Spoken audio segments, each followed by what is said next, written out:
Salut, salut! Alors aujourd'hui, j'aimerais finir tout ce qui est perçage dans le sol. Donc il me reste à faire sous le meuble de la cuisine qui sera là, l'aération basse de 2000 mm². Et après, vu que je suis dans les copeaux, je veux tout de suite faire le trou pour le bac de douche.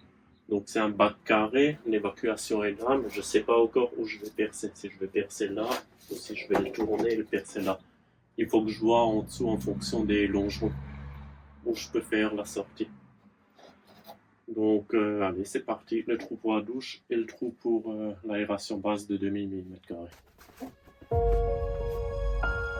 Alors, pour l'aération basse, il n'y a pas 50 000 solutions. Là, il y a le pot. Il y a juste ici où j'ai un emplacement entre le longeron extérieur et le longeron intérieur. Donc, je pense que je fais le trou là-dedans. Bon, finalement, petit changement de programme. En fait, j'avais dit que je mettrais l'aération basse sous le meuble de la cuisine, qui est à l'ouverture de la porte ici. Mais en dessous, il y a le pot qui passe. Et j'ai peur qu'il me fasse chier parce que je suis trop près du pot. J'ai pas vu de normes ou je sais pas. J'ai juste vu un petit article où ils disent qu'il faut rester à 25 cm du pot d'échappement. Donc je vais plutôt décaler l'aération à cet endroit-là où il y aura le frigo. Le frigo, je le cale en hauteur au plus près du plan de travail. Et en dessous, normalement, j'ai 10-15 cm de place où je pourrais faire la sortie ici dans le meuble. Voilà, comme je vous ai dit, en dessous j'avais prévu ici, mais juste là il y a le pot et c'est franchement pas loin. Donc je vais décaler, je vais avancer et je vais le faire là. La fin de la porte s'arrête ici. Donc je serai sous le meuble où il y a le frigo. Le frigo mesure 63 de haut. Le plan de travail, j'avais prévu de le mettre à peu près à 90 et de mettre un tiroir au-dessus du frigo. Mais vu que je vais mettre l'aération sous le frigo, je vais plutôt caler le frigo jusqu'au plan de travail, le rehausser. Et après mon tiroir de 15 cm, je le ferai en bas. Donc ça sera un fourre-tout, tant pis. C'est la seule solution que je vois pour le moment.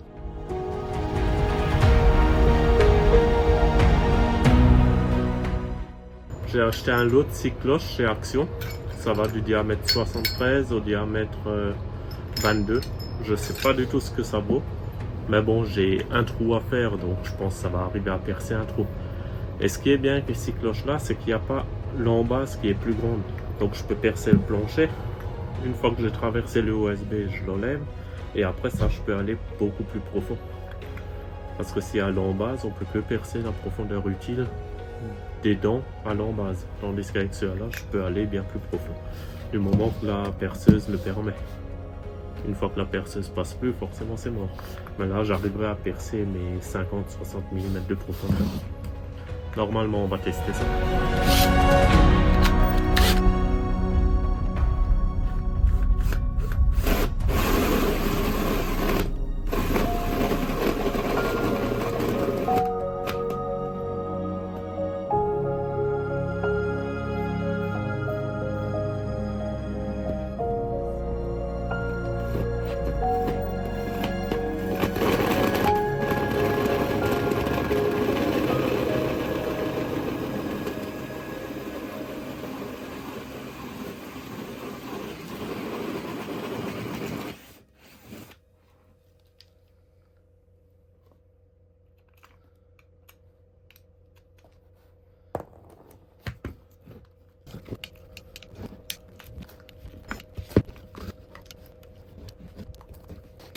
Bon, j'avais une vis là-dedans, mais ça l'a coupé, mais c'est pour ça que ça a bloqué plusieurs fois.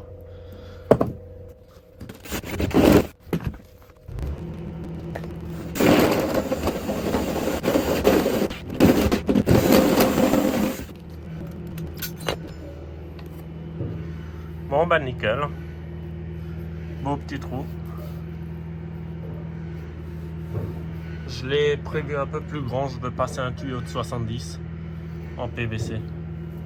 Donc ça fera plus que 2000 mm², mais pas qu'il me fasse chier à cause d'un coude à 90 degrés, la grille et tout ça. Donc je prévois tout de suite un peu plus grand, au moins je suis sûr. Pour l'évacuation de la douche, en fait le bac à douche il sera là. Et là il y aura le meuble pour le toilette sèche. Et je pense que si je fais le trou ici, je peux arriver entre deux longerons. Voilà, normalement je vais arriver là entre.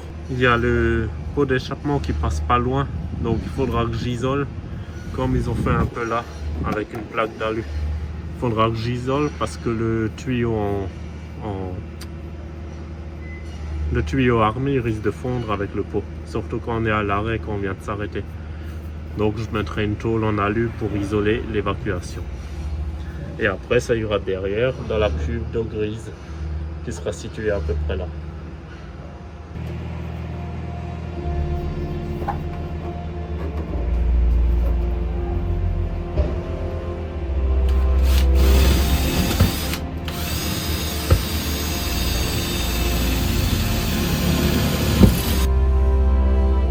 Ah ben voilà, là, nickel.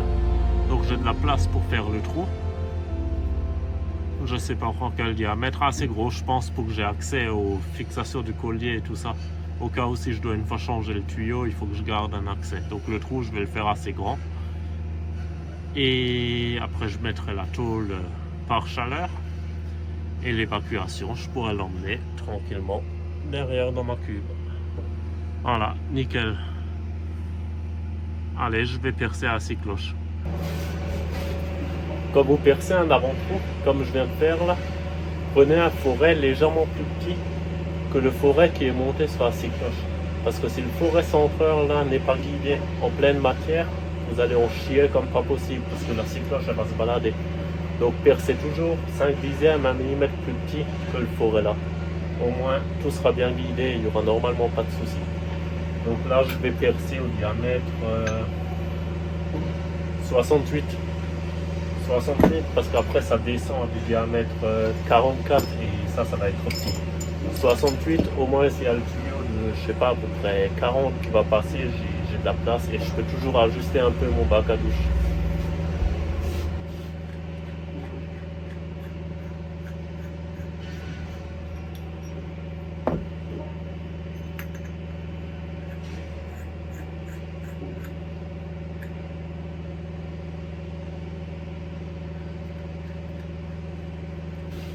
Là, quand on serre la bague, il y a des petits picots qui remontent pour éviter qu'elle tourne. C'est bien foutu pour un truc du Axio à 25 balles, c'est pas mal.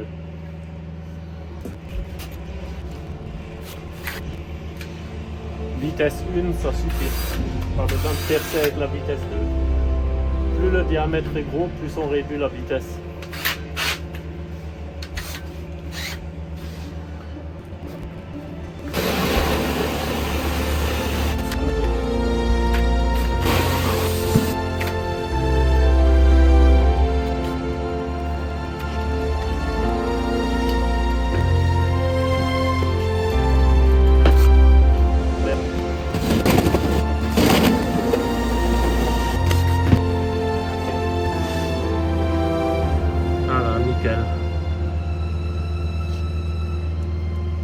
La coupe est encore assez propre, franchement. En plus, sur une surface pas plane, mais nervurée comme ça, c'est pas mal. Je vais encore faire un trou pour l'évacuation de l'évier qui sera ici. Donc là, le pot d'échappement, ça va pas gêner vu que c'est une évacuation d'eau.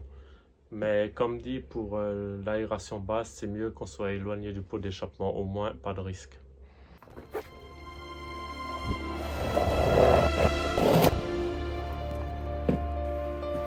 Pour l'évier, je vais faire un trou de diamètre 44. Je pense un tuyau de 40 pour l'évier, ça suffira.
là, j'ai coupé la porte coulissante de la cloison. Alors j'ai coupé ça de deux contreplaqués de 5 mm. Mais pour pas qu'ils se déforment, je vais en contrecoller deux. Celui-là, les fibres, elles sont dans le sens là. Et là, j'ai coupé les fibres dans l'autre sens. Donc le tout sera contrecalé. Les deux contraintes dans le bois vont s'opposer. Et théoriquement, ça va pas se déformer. On voit bien comment le contreplaqué travaille. J'ai des déformations de fou. Mais comme dit, quand les deux seront contrecollés, théoriquement ça bougera plus vu que les fibres sont inversées. Voilà, je pense que c'est assez serré. On va laisser 2 heures comme ça et on verra ce que ça donne. Alors là, je vais faire un cadre rainuré pour prendre ça en sandwich. En haut et en bas, il y aura 2 traverses rainurées avec une porte coulissante. Et par-dessus, il y aura l'isolation et le plaquage. Et la porte coulissante, elle ira entre le plaquage et la cloison. Donc allez hop, c'est parti.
J'ai enlevé du serrage le panneau.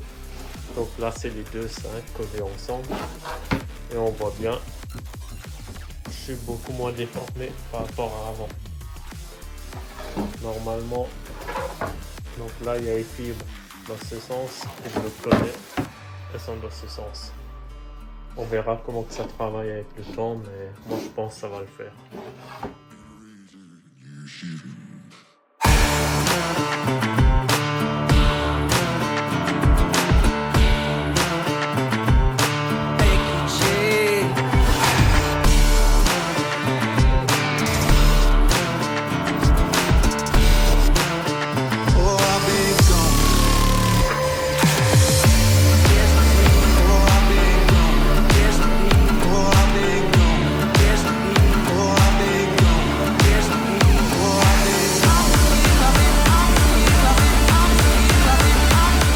Là, ça va être galère. Je veux percer, mettre des inserts, mais il faut pas que je traverse la moquette de l'autre côté. Donc j'ai que l'épaisseur du décrochement là. Donc je vais scotcher le fourret pour être sûr de ne pas aller trop loin et on va voir ce que ça donne.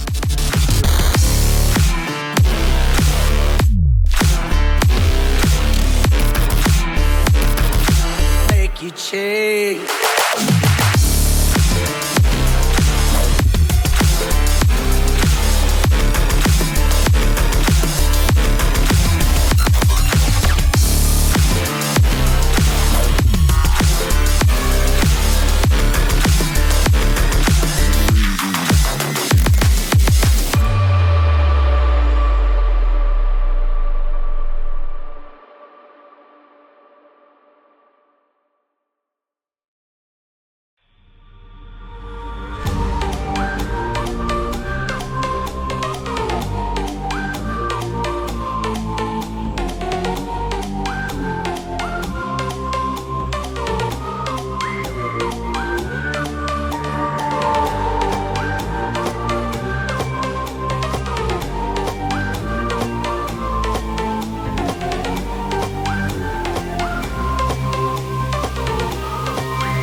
Alors pour mettre la porte, j'ai fait la rainure là en haut un peu plus profonde qu'en bas.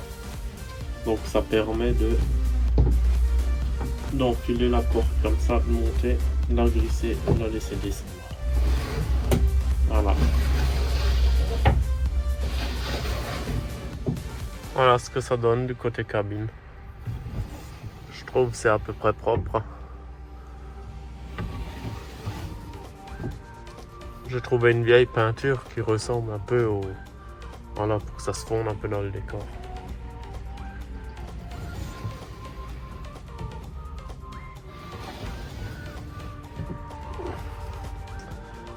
Bon ben voilà, j'avance doucement mais sûrement. Hein.